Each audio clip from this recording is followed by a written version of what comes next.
دیکھیے legal experts کا یہ کہنا ہے کہ جو بھی امینڈمنٹس لائے جا رہے ہیں وہ اس سے وقف پراپرٹیز کو فائدے کے بجائے نقصان ہوگا. مثال کے طور پر وقف میں ایک وقف علی الاستعمال یا وقف بائی یوزر ہے اور اس ایکٹ کے ذریعے سے اس کے ختم ہونے کا خطرہ ہے.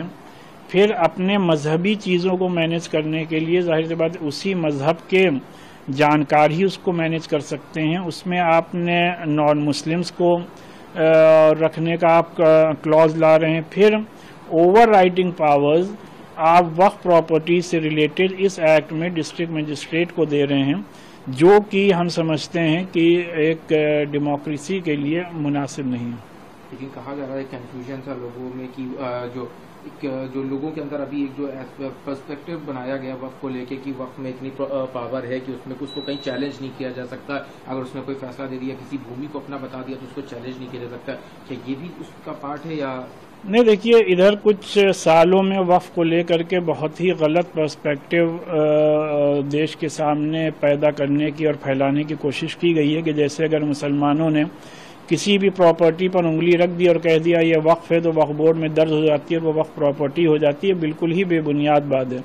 بلکہ موجودہ وقف ایکٹ میں مور دین انف لاز ہیں جس کے تحت کہ اگر آپ کو کوئی بھی پراپرٹی وقف کرنی ہے تو اس کے لیے پورا ایک لیگل پروسیس ہے. ریونیو ریکارڈ سے لے کر کے اور تمام لیگل فارمیلٹی جب پوری ہو جاتی ہیں اسی کے بعد وہ وقف بورڈ میں اس کا اندراج ہوتا ہے.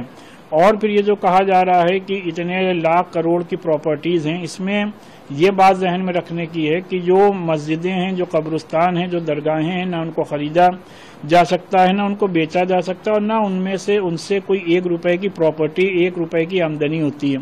اور یہ پراپرٹیز 80% وقف پراپرٹیز کے کو میں ہیں. تو لہذا اس وجہ سے ابھی ہم لوگوں کا یہ ماننا ہے جس میں کہ موجودہ وقف بورڈ میں گورنمنٹ نامنیز بھی ہوتے ہیں وقف ایکٹ کے تحت 2 وومن ممبرز بھی ہوتے ہیں چیف ایگزیکٹو آفیسر بھی گورنمنٹ اپوائنٹی ہوتا ہے وقف ٹرائبونل بھی گورنمنٹ ہی اپوائنٹ کرتی ہے. تو لہذا ایک پورا لیگل فریم ورک آلریڈی پہلے سے بنا ہوا ہے. بات کریے اپوزیشن کی تو کئی اپوزیشن کی پارٹیز نے بھی اس کا وروଧ کیا ہے چاہے بلنٹلی سماجوادی پارٹی رہی ہو یا کانگریس پارٹی رہی ہو. سماجوادی پارٹی کے راشٹریہ ادھیکش اکھلیش یادو کا بھی بیان تھا کہ اس سے جو مسلم رائٹس ہیں اس کا ہنن ہوتا ہے اور یہ ہنن کرنا چاہتی ہے یہ ان کی زمینوں پہ قبضے کا ہے. ابھی انہوں نے ٹویٹ بھی کیا ہے. نہیں دیکھیے میری تمام ایم پی سے یہی گزارش ہے کہ یہ وقف ایکٹ جو ہے وہ وقف پراپرٹیز کے لیے فائدہ مند نہیں ہے. تو اس کی مخالفت ہونا چاہیے اور کوئی بھی نئے امینڈمنٹ نہ ہوں بلکہ جو آلریڈی وقف ایکٹ ہے اسی کو پوری طریقے سے لاگو کیا جائے. کافی سوال ہے لیکن اس کو لے کے جو سوال کھڑے ہوتے ہیں تو اگر امینڈمنٹ نہیں ہو رہا ہے تو کیا کیا جائے کہ کہیں پہ جو irregularities آ رہی ہیں اس کو روک تھام کے لیے بھی کیا ہونا چاہیے آپ کے رائے میں کیا لگتا ہے؟ نہیں جو بھی کہیں پر بھی کوئی بھی irregularity ہے تو ایسا نہیں کہ دوسری ڈپارٹمنٹس میں نہ ہو.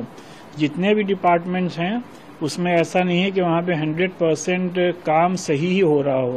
تو وہی معاملہ وقف بورڈ میں بھی ہے اور جیسا میں نے عرض کیا کہ اس میں پہلے سے ایسے قوانین موجود ہیں کہ ان کمیوں کو ان قوانین کے ذریعے سے صحیح کیا جا سکتا ہے.